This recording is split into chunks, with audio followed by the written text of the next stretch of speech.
जिस तरह से देश के जो महत्वपूर्ण पदों में, प्रधान पदों में बैठे हुए लोग क्रूरता, भ्रष्टाचार, अन्याय के खिलाफ और अपीजमेंट, तुष्टीकरण के खिलाफ देश में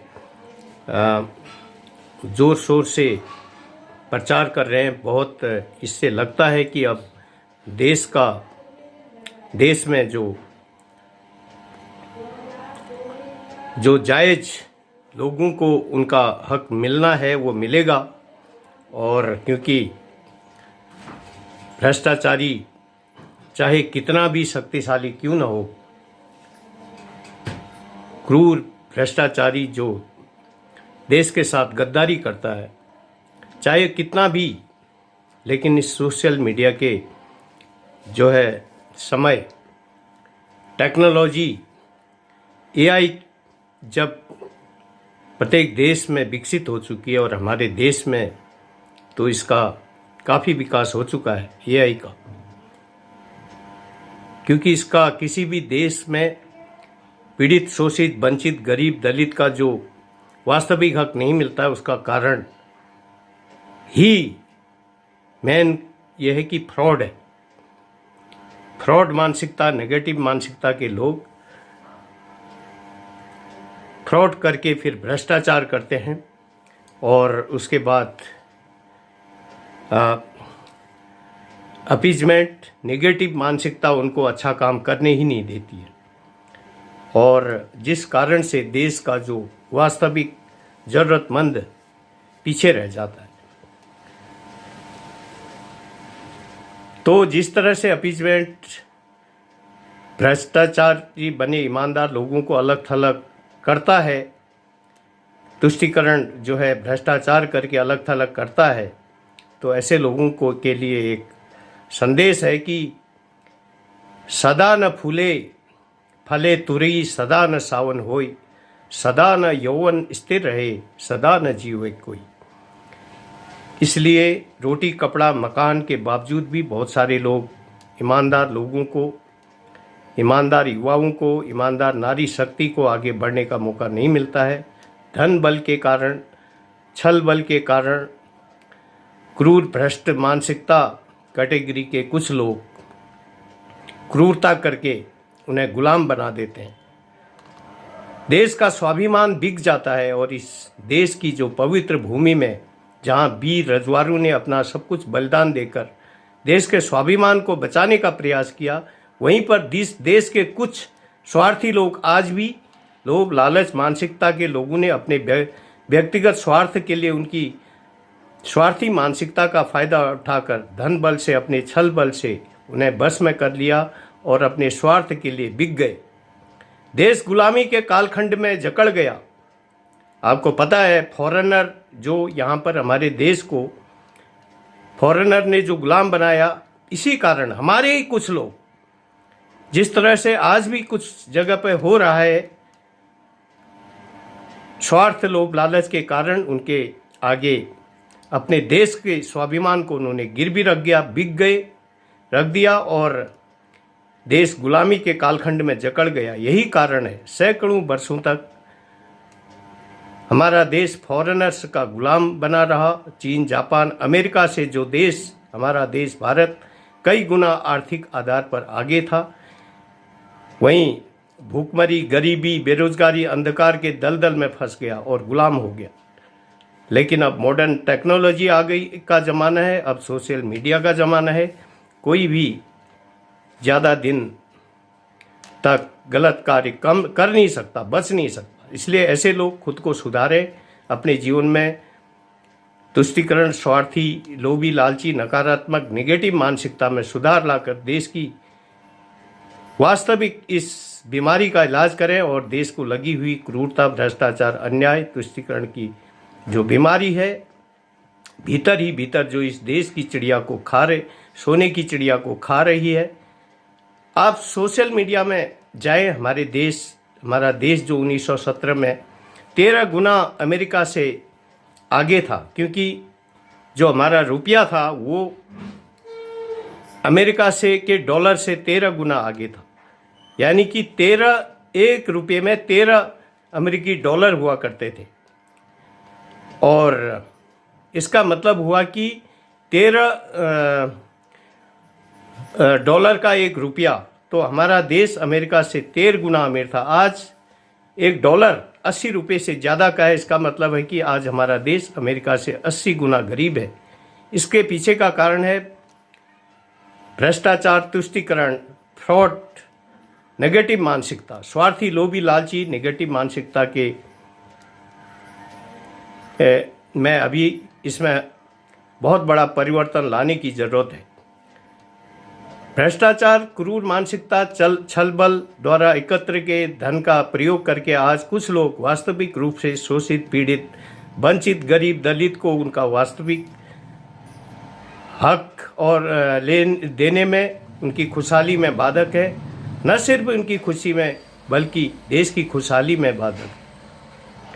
लोकतांत्रिक इस देश में अब समय आ गया, हमें ऐसे लोगों को महत्वपूर्ण पदों के लिए चुनना है जो कि ईमानदार हों, जिनकी नीयत साफ हो। इसके लिए हमें मन से, दिल से आवाज़ बुलंद करनी होगी और इसमें युवा शक्ति, नारी शक्ति, बुद्धिजीवी लोगों का महत्वपूर्ण अहम भूमिका होगी।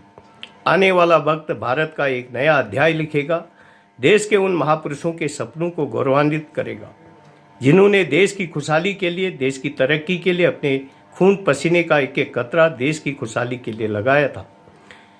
आज मैं देश की युवा शक्ति, नारी शक्ति, बुद्धिजीवी वरिष्ठ लोगों से आग्रह करता हूं कि ऐसे विचारधारा, ऐसी मानसिकता के लोगों को, नेगेटिव मानसिकता के लोगों को आगे बढ़ाने के लिए, पॉजिटिव मानसिकता के लोगों को आगे बढ़ाने के लिए उनका मार्गदर्शन करें, जिससे स्वार्थ, लोभ, लालच, क्रूरता, भ्रष्टाचार, नेगेटिव मानसिकता, तुष्टीकरण से बीमारू बन चुका हमारा देश एक बार फिर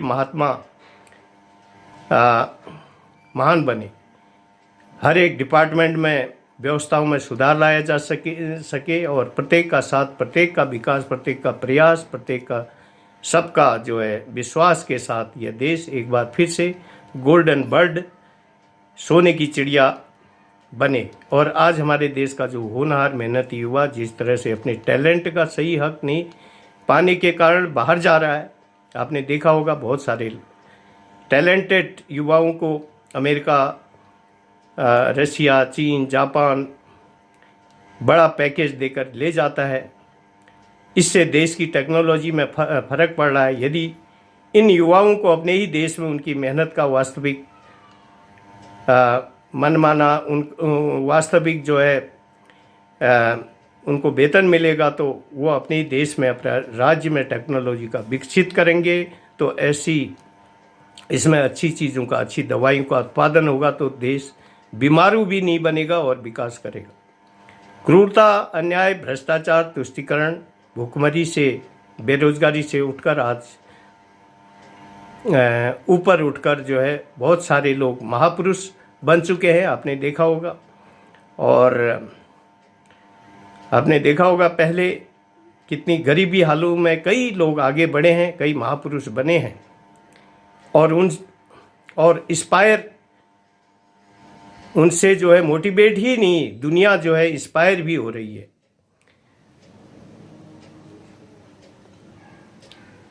और आज ऐसे बहुत सारे लोग हमारे देश के भारत रत्न और ही नहीं बल्कि नोबेल पुरस्कार लेने के अधिकारी बन चुके हैं। ऐसे मोटिवेटेड लोग, इंस्पायर्ड जिससे दुनिया है, और ऐसे लोगों को मिलना भी चाहिए एक दिन जो है नोबेल, भारत रत्न, जो उसके वास्तविक हकदार हैं। आज देश में पीड़ित, शोषित, वंचित, गरीब, दलित, भूमिहीन, आवास इन लोगों को मकान देकर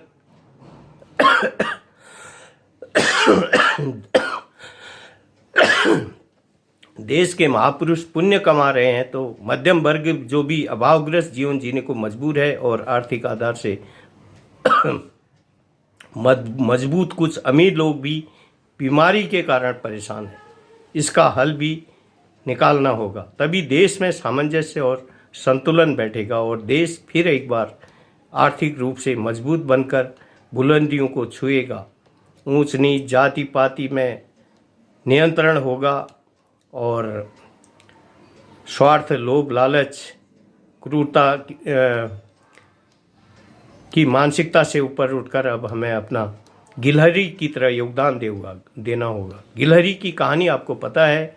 रामेश्वरम में जब पुल बनते समय जब क्रूर भ्रष्टाचारी रावण अपनी जीवन में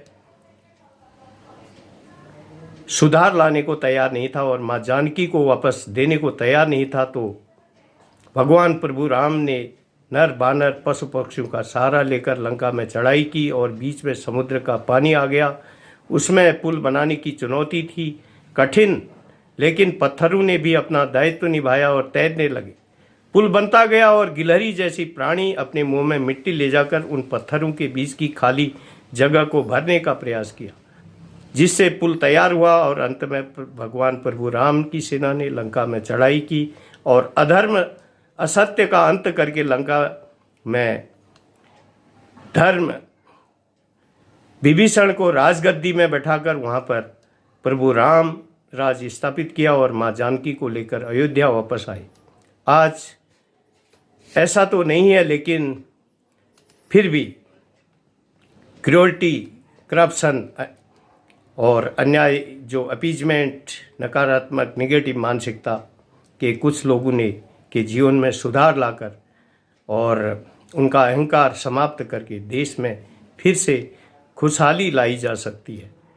तो दोस्तों, वीडियो का बनाने का मतलब ये है कि जब हम सब एकजुट होंगे, अकेला चना भाड़ नहीं फोड़ सकता है और आप भी आगे बढ़ सकते हैं, मैं भी आगे बढ़ सकता हूँ, लेकिन खाली जो है शक्ल अच्छी है और उससे नहीं होगा। हमारा मुंह भी अच्छा होना पड़ेगा, हमें तर्क, तथ्य, सत्य का सहारा लेना पड़ेगा। लॉजिक, फैक्ट एंड ट्रूथ के बिना इंसान सफल नहीं हो सकता है, धोखा खा सकता है। इसलिए हमें सत्य के साथ तर्क और तथ्य का भी साथ लेना होगा और आना होगा, ऐसे लोगों के संपर्क करना होगा, तो तभी हम इस समस्या का समाधान कर पाएंगे, देश की जो जटिल समस्याएं हैं, और तभी जायज़ हक लोगों को मिलेगा, तभी देश के किसी भी फोर्स के, हमारी फोर्सों में जो भी उनके लोगों का वास्तविक हक मिलना है तभी मिल पाएगा, और तभी देश के लोगों को, प्रत्येक को, दलित, शोषित, पीड़ित, वंचित, गरीब, मध्यम वर्ग, अमीर वर्ग के दुखी लोग, बीमार लोग, सभी, ताकि सभी के जीवन में खुशहाली आए और देश खुशहाल बने। तो इसमें मैंने पहले वीडियो डाले हैं और उसमें आप मुझसे बात करें, और मैंने जो बताया है कि इस तरह से हम करेंगे, और मैंने फिर भी बता रहा हूँ, इस रजिस्टर बनाया है। जिन जिन लोगों ने मेरी बातों में से सहमत होकर मुझे अपना सहयोग देने की बात कही है इस मुहिम में, और मैं आशा करता हूँ कि आगे भी लोग मुझसे जो है वो करेंगे, संपर्क करेंगे, और मैं उनको अपने रजिस्टर में लूँगा, ऐसे लोगों को। और सक्षम हमारे युवा, जो भूतपूर्व सैनिकों के बच्चे हैं, चाहे कोई भी है, और हम उनकी ज़रूर मदद करेंगे। तो आज के लिए इतना ही। नमस्कार, जय हिंद। वीडियो को अधिक से अधिक शेयर करें।